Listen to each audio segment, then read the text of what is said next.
35 ka na ba at naghahanap ng epektibong ehersisyo? Kung mas bata ka sa 35, dapat madali mo lang magawa ang mga ehersisyong ito. Pero kung mas matanda ka sa 35 at nagagawa mo pa rin ang mga ehersisyong ito, malamang ay mas bata ka kaysa sa tunay mong edad. Pinakamainam na agad gawin ang ehersisyo para mapabuti ang paggalaw, pakiramdam at nararamdamang sakit.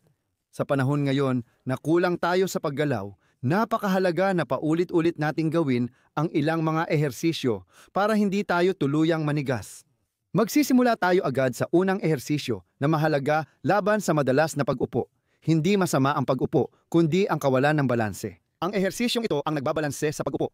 Palagi kasi tayong nakayuko na parang tiklop na kutsilyo, kaya kailangan lang iunat para maunat ulit ang katawan, para maiwasan ang pananakit ng likod at mga sintomas nito.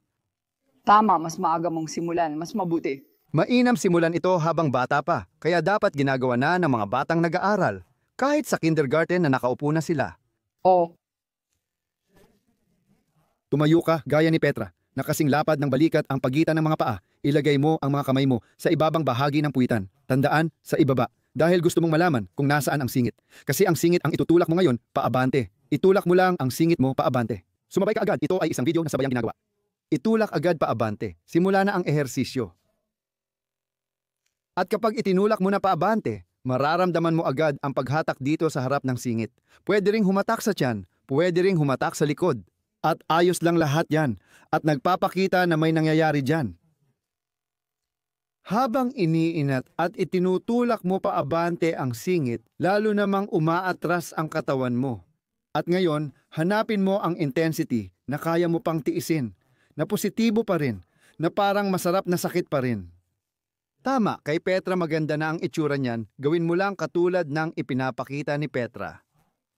Huminga ka ng malalim, malalim na palabas, at ituon ang pansin mo sa pag-abante ng iyong singit at pag-urong ng iyong pusod. Diyan mo makukuha ang tamang tiklop at pinakanaiuunat ang baluktot na balakang. Humihinga ka ng maayos, tapos na agad ang unang minuto. Gagawin natin ito ng 2 minuto ngayon. Pumunta ka lang sa intensity na kaya mong panatilihin ng matagal para di ka mapilitang tumigil. Huminga ng malalim. Ngayon sisimulan na natin ang lakas na pagsasanay. At ganito, itulak mo ang mga kamay mo ng pinakamalakas laban sa iyong puwitan at subukan mong iangat ang iyong katawan. Pero hindi mo magagawa dahil sa lakas ng pagtulak ng mga kamay mo sa puwitan, nahaharangan ito. Doon mo makukuha ang tamang pag-igting na kailangan natin nang walang galaw sa pinakamahabang pagkaunat ng kalamnan. Pakawalan muli ang pag-igting at ituloy ang pag-unat.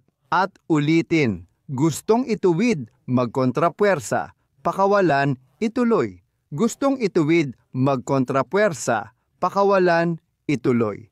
Ituwid, magkontrapuwersa. Pakawalan, ituloy. Gustong itaas, pero pigilan at huwag hayaang tumaas. Gustong-gusto yan ng katawan mo, kahit medyo matindi ang pakiramdam ngayon. Pakawalan mo lang, ipasok pa ulit, at dahan-dahang ilabas ulit. Ang galing mo, Petra! Pati ikaw sa bahay, mahusay! Ngayon, tuloy tayo sa pangalawang ehersisyo na konektado sa una. Ngayon, pupunta naman tayo sa cervical spine. Madalas naninigas ang batok, pero bakit nga ba ito nangyayari? Dahil mali ang posisyon ng upo natin at laging nakausli ang ulo. At para maibalik ito, ang paggawa ng stretch na ito ay sobrang mahalaga. At kaya ngayon, praktikal nating hinihila ang ulo natin paabante. Hinihila natin ito paabante at ini-stretch ang mga naging maikli dahil sa araw-araw na gawain. I-stretch lang natin ulit ito. Pinakamaganda kung mula sa gilid. Ngayon, gaya ni Petra, hawakan ang likod itaas ng ulo mula sa harap, hilahin pababa paabante at i-roll ang sarili papasok.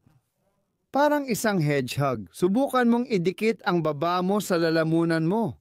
I-roll mo ang sarili mo papasok. At mapapansin mong may hatak sa cervical spine mo na dapat lang dahil nandoon ang pinaikling neck extenders. Hilahin mo talaga pababa. At mararamdaman mo rin ba yung parang kaunting hapdi? Karaniwan talaga yan sa ehersisyong ito. Medyo mahapdi siya. Pero siguraduhin mong kaya mo pa rin yung intensity ng kaunting hapdi na yan. Yung tipong kaya pa, parang masarap lang na sakit. Oo, huminga ka ng malalim, tuloy lang. Malalim na paghinga. Tapos habang humihinga ka palabas, subukan mong idiin pa ng kaunti. Ang paghinga palabas ay laging maganda para dito. Kasi naa-activate dyan ang vagus nerve, ang parasympathetic system, at ang relaxation. At dahil doon, mas madaling mag-relax at magbigay ang muscle. Patuloy lang ang pag-unat, huwag isama ang likod sa pagyuko, panatilihing tuwid ang likod, at hilahin lang ang ulo paabante. Tuloy-tuloy lang ang paghila. Magsisimula na tayo sa strength training. Ano ang gagawin natin? Gusto nating palakasin at patibayin ang mga naunat na kalamnan. Para mas lalo pa silang maunat, para magkaroon sila ng lakas. Mas maayos ang paggana at makokontrol ang cervical spine. Ngayon, itaas mo ang ulo habang mahigpit pa ring hawak ito. Hindi, huwag mong igalaw. Hindi siya dapat gumalaw, kahit 1 milimetro. Nakita ko kasi sa bahay ninyo. Ginagalaw mo siya kanina.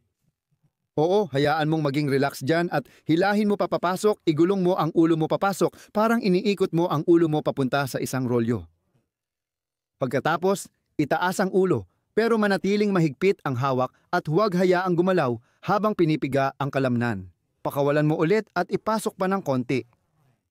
At ulitin mo ulit, itaas mo ulit, hawakan mo ng mahigpit, pakawalan mo ulit at ipasok mo pa ng kaunti. At ngayon, dahan-dahan mong pakakawalan, itataas mo at dahan-dahan mong gagawin ang kabaligtarang galaw. Babalik ka ulit ngayon, pero gagawin mo ito ng dahan-dahan. Hindi pa ito nakasanayan, pero mahalagang balanse para sa ehersisyo ngayon. Palaging unti-unting umatras pa. Huwag kang magmadali. Yumuko ka pa ng kaunti pa atras at pagkatapos ay bumalik ka ulit sa normal. At ngayon, naibalanse na natin ng maayos ang katawan at pati na rin ang ulo. At napakahalaga ng mga ehersisyong ito. Ano pa bang ginagawa natin buong araw? Nakaupo tayo sa harap ng keyboard at sunod-sunod ang paninikip ng mga daliri at pulso. Dahil dito, nagkakaroon tayo ng carpal tunnel syndrome, pamamaga ng litid, bukol at osteoarthritis sa pulso. Ayaw mo ba nito? Kaya sumabay ka na sa susunod na ehersisyo. Bababa ako, Petra. Pumwesto ka sa 4 na paa at ilagay natin ang kamay natin ng ganito. Pwede mo rin itong gawin sa mesa kung wala kang banig o sahig na magagamit. Ngayon, nakaturo na ang mga daliri mo sa harap. Sige, ngayon, paikutin mo ang kaliwang kamay mo palabas para ang mga daliri ay nakaturo sa kaliwang tuhod. At ang balikat ay direkta sa ibabaw ng pulsuhan. Tama ba yun? Oo, ipapaliwanag pa natin yan ng mas detalyado mamaya. At ilapit mo ang hinlalaki sa hintuturo. Oo, sabayan mo na agad sa bahay at umiikot din ang kanang kamay. Ilapit mo rin ang hinlalaki hanggat maaari sa hintuturo. At ngayon, mararamdaman mo na siguro dito ang paghila. At ngayon, gagawin mo tulad ni Petra. Nararamdaman ko rin yan. Oh, napapansin niya ng lahat. Ngayon, gagayahin mo si Petra. Dahan-dahan mong ibabalik ang balikat at mapapansin mo kapag umaatras ang balakang at balikat, mahihila dito sa ibabang bahagi ng pulso, kung saan ang paglipat mula sa bisig papunta sa kamay. Talagang mahihila dyan. Medyo pataas din ang hila. Umaabot pa nga ng mas mataas. Oo, sa akin ngayon, oo. At pagkatapos ay dahan-dahan niyang iniunat ito, papasok, palalim ng palalim, relax lang habang ibinabalik ang balikat. Ganoon. Mahalaga dito na kaya mo pa ang intensity at enjoy ka kahit may kaunting sakit. Oo, ang hangganan na yan ay mas lalo mong mararamdaman. At habang tumatagal ay mas gumagaling ka dito. Iyon ang mahalaga dahil magpapasya ito kung gaano ka-epektibo ang epekto para sa'yo. Kapag kulang ang ginagawa mo, sasabihin ng katawan mo, nakakainip ito, hindi ako mag-a-adjust dyan. Kapag labis ang ginagawa mo, nagkakaroon ng depensa ang katawan at stress. At iyon din ang ginagawa ng ehersisyo. Hindi ito gumagana ng maayos kaya kailangan hanapin ang tamang tindi. Tama, unti-unti kang umaatras kapag humihina, si Petra ay umaatras pa. Ngayon, darating na ang lakas. Ngayon, pakiusap, idiin mo gamit ang iyong mga daliri at mga dulo ng daliri na parang gusto mong kumapit sa sahig. Idiin mo ng todo laban sa sahig kasing lakas ng kaya mo. Talagang idiin mo ng todo laban sa sahig at mas idiin mo pa. Sige pa, dagdagan mo pa. At bitawan mo na. At ngayon, bumalik ka ulit sa pag-unat. Dito nababalanse ang mga kalamnan sa paligid ng pulsuhan para sa mas magandang kontrol at tamang galaw nito. Ngayon, natutunan na ng katawan kung paano kontrolin ang pulsuhan. At muli, pinipindot mo gamit ang mga daliri at dulo ng mga daliri ng kasing higpit hanggat maaari laban sa sahig. Isipin mo ito parang weight training na walang galaw, tinatawag na isometric training. At muli, paluwagin at ipasok pa ng kaunti, isang huling dagdag pa. At pagkatapos, dahan-dahang lumabas at iangat ang mga kamay mula sa sahig. At huwag kang magtaka kung medyo mahirap ang pakiramdam ngayon na parang hindi mo kamay yan. Pagkaraan ng konti, magagawa mo na ulit yan at mapapansin mong mas magaan na. At ngayon, sa huli, tungkol naman ito sa buong katawan. Petra, pakihiga ka sa iyong likod at itayo mo muna ang iyong mga tuhod.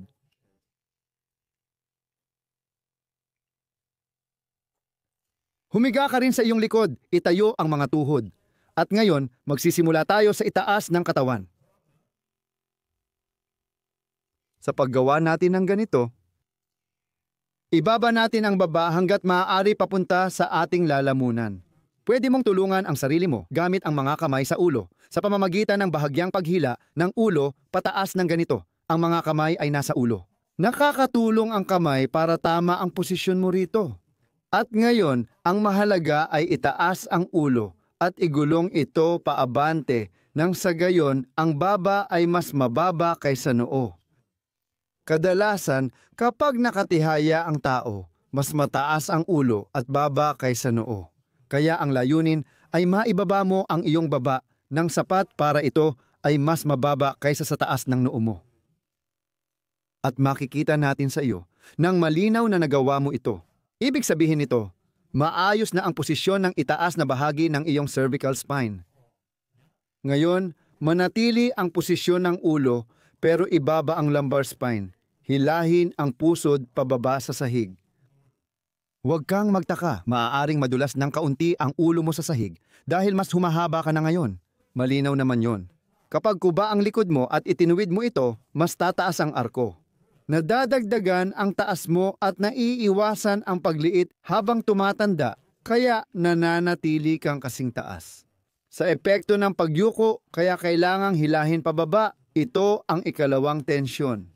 Ang pagyuko ng baba ang una, ang ibabang bahagi ng gulugod ang pangalawa, at ngayon pareho nang nakababa.